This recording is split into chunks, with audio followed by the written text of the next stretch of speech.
देश में भगवादारी गैंग का आतंक बढ़ता ही जा रहा है, जिसमें हर रोज किसी न किसी मुसलमान को निशाना बनाया जाता है।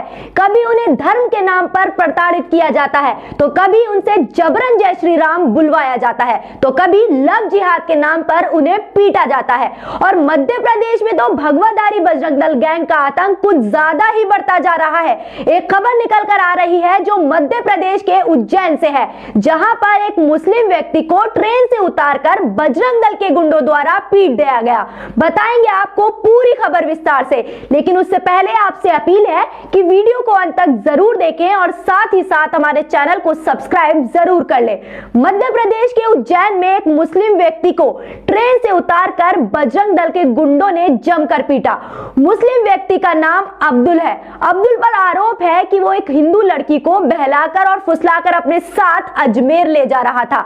वही पुराना किस्सा फिर से दोहराया गया, जिसमें मुस्लिम व्यक्ति को लव जिहाद के नाम पर टारगेट किया जाता है और उसे टारगेट करके पहले बेरहमी से पीट दिया जाता है और फिर कानून व्यवस्था तो सत्ता की गुलाम है ही। उसी मुस्लिम व्यक्ति को दोषी करार ठहराकर जेल की सलाखों के पीछे डाल दिया जाता है। अब हम आपको वीडियो दिखाते हैं, जिसमें एक भगवादारी गुंडा उसके और उसके साथी अब्दुल को ट्रेन से पीटते हुए नीचे उतार रहे हैं और उसके साथ गाली गलौज कर रहे हैं। पहले आप वो वीडियो देखिए, आगे की चर्चा बाद में करते हैं। क्या हो गया बताओ मुझे।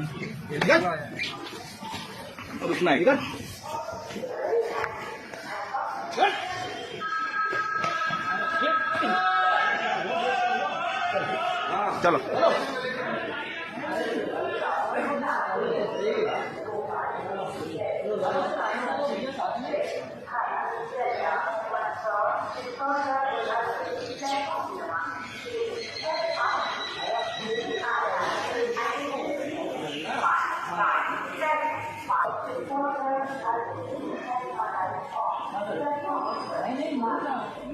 तो वीडियो में आपने साफ तौर पर देख ही लिया होगा कि कैसे एक भगवादारी गुंडा अब्दुल को यानी मुस्लिम व्यक्ति को पीट रहा है और उसके अगल बगल 2-3 लोग उसको प्रोत्साहन कर रहे हैं। अब्दुल लगातार इस बात को पूछ रहा है कि बताइए हुआ क्या है, लेकिन वो भगवादारी गुंडे उसकी एक भी बात सुनने के लिए तैयार नहीं। अब आप जरा सोचिए और समझिए कि पूरा मसला क्या है। अब्दुल पर आरोप है कि वो एक हिंदू लड़की को बहला फुसलाकर अपने साथ अजमेर ले जा रहा था। बजरंग दल के कार्यकर्ताओं के द्वारा यह कहा गया है कि अब्दुल की शादी हो चुकी है और उसके 2 बच्चे हैं, यानी वो 2 बच्चों का पिता है। उसके बावजूद भी वो हिंदू लड़की को बहला फुसलाकर अपने साथ ले जा रहा था। तो सबसे पहले सवाल यहाँ यह है कि साथ में 2 लोगों का घूमना, चाहे वो अलग धर्म के हो या ना हो, ये गैर कानूनी कब से हो गया भैया? और अगर अब्दुल ने कुछ गैर कानूनी काम किया भी है तो अब्दुल की शिकायत पुलिस में की जानी चाहिए थी और पुलिस वाले अब्दुल के ऊपर उचित कार्रवाई करते।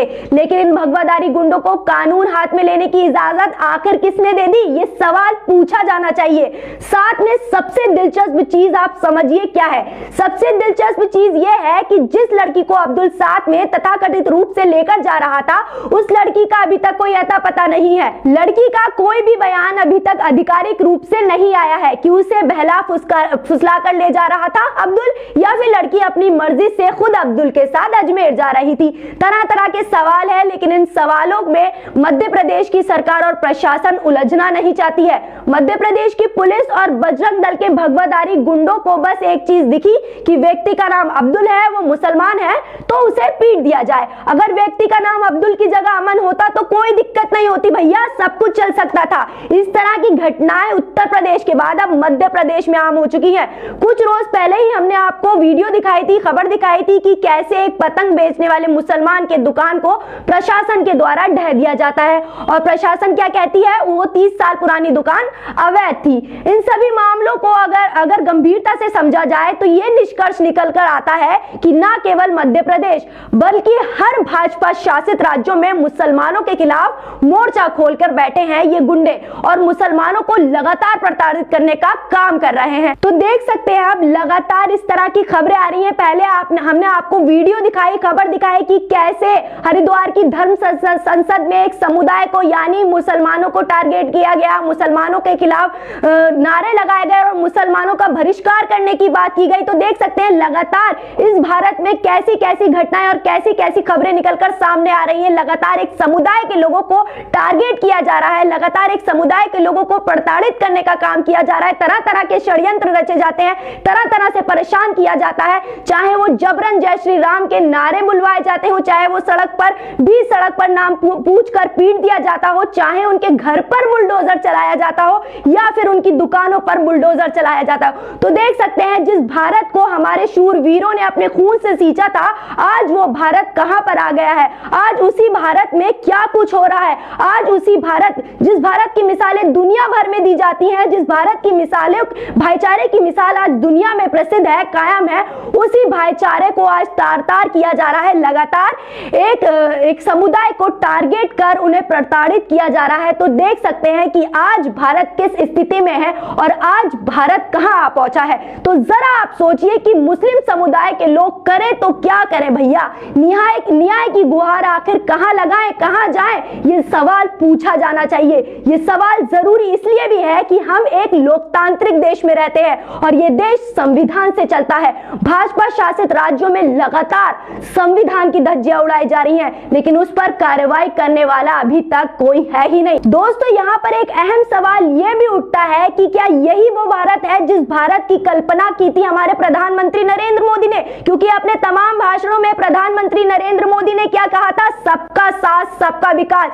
क्या यही है सबका साथ और सबका विकास? क्या यही है न्यू इंडिया, डिजिटल इंडिया? तमाम तरह की बातें हमारे प्रधानमंत्री नरेंद्र मोदी ने कही थी, लेकिन अब इसी भारत में इस तरह की घटनाएं लगातार सामने आ रही है, इस तरह की खबरें लगातार सामने आ रही है, जहां पर एक धर्म को लगातार टारगेट किया जा रहा है, एक धर्म के लोगों को लगातार प्रताड़ित किया जा रहा है और उस पर हमारे देश के प्रधानमंत्री जो कहते हैं कि सबका साथ सबका विकास, सब लोग एक हैं, आज उसी खबर पर आज वही प्रधानमंत्री चुप्पी साधे हुए हैं। वो एक शब्द तक नहीं कहते और ना ही उन भगवादारी गुंडों पर या कहें इन नीच लोगों पर जो ये काम करते हैं, जो देश का भाईचारा खत्म करते हैं, देश के भाईचारे को तार तार करते हैं, उस पर कोई कार्रवाई नहीं करते। तो देख सकते हैं देश का प्रशासन और शासन के हाल क्या है और इन भगवादारी गुंडे आज प्रशासन और शासन से बड़े हो चुके हैं, इसलिए खुलेआम ये आतंक मचाते हैं और देश के भाईचारे को खत्म करने की लगातार कोशिश करते हैं। आपको हमारी ये खबर कैसी लगी, आप हमें वीडियो कमेंट बॉक्स में जरूर बताएं और इस वीडियो को ज्यादा से ज्यादा शेयर करें और ऐसी ही खबरें हम आपको लगातार दिखाते रहेंगे, लगातार आपको बताएंगे कि क्या कुछ भारत में हो रहा है और क्या कुछ भारत के लोग और क्या कहें कि भारत के प्रधानमंत्री और शासन और प्रशासन कैसे इन खबरों को लगातार एक मूक दर्शन बनकर देखे रहते हैं, कोई कार्रवाई नहीं करते। ज्यादा से ज्यादा इस वीडियो को शेयर कीजिए और तब तक के लिए शुक्रिया, धन्यवाद।